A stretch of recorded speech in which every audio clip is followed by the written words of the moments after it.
Joining me tonight is Cabinet Minister Dr. Farooq Abdullah. Thank you very much for coming in. I'm also joined by a member of the BJP National Executive, Smriti Irani. Also with me is Harsh Mandir, a member of the National Advisory Council, and Prasun Joshi, well-known lyricist. Dr. Abdullah, what would you say today to those people out in the streets? Because the movement seems to be growing every day, despite the fact that the government has given in on all the demands, literally. With Anna Hazare still in Tihar Jail, this doesn't seem to be coming under control at all. I don't think India should worry about such things. We have seen many of these things happen. Have we? I don't know why. Have we? I don't know why people are... That. See, first and foremost thing, Lokpal bill cannot be made on the street. Cannot be made by these slogan mongers. It can be made only by the parliament. 544 members of parliament will make the Lokpal bill. So it is for the parliament to decide. Nobody is against Lokpal bill. Nobody is against strong Lokpal bill. Then what is the need for this sort of a thing? But is the issue really about the Lokpal bill? Has the cause become about Anna Hazare and what's seen as the government's unfair attempt to muzzle him? No, there is no question of muzzling him. There is no muzzling him. They had discussions with him for a long time.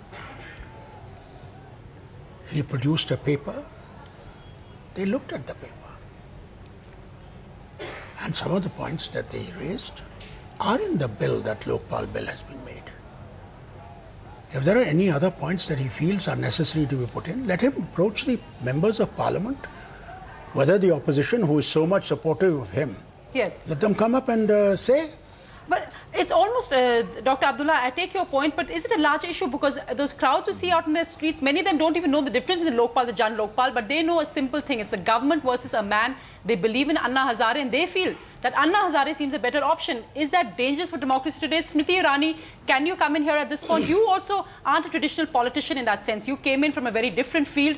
Do you feel this complete disconnect between the political class and those people we see out on the streets today? It is mainly in cities, but they're still an important part of India.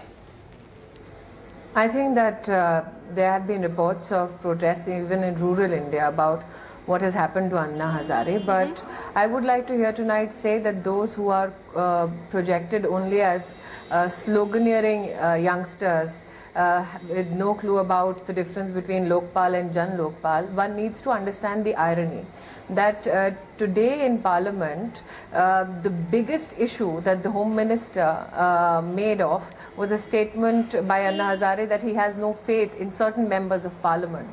Now that statement in itself is no cause for the government to crush the constitutional right of an activist or a citizen to raise a note of dissent.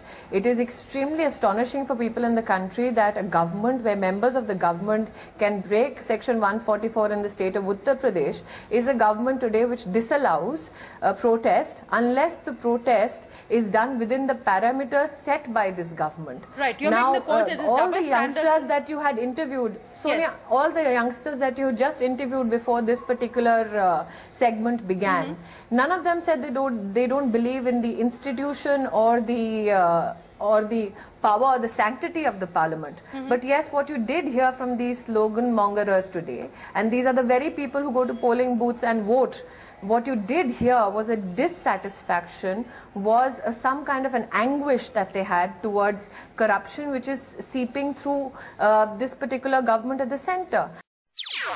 NDTV's cricket app, Android and iPhone, fastest scorecard, special analysis and much more. Download free.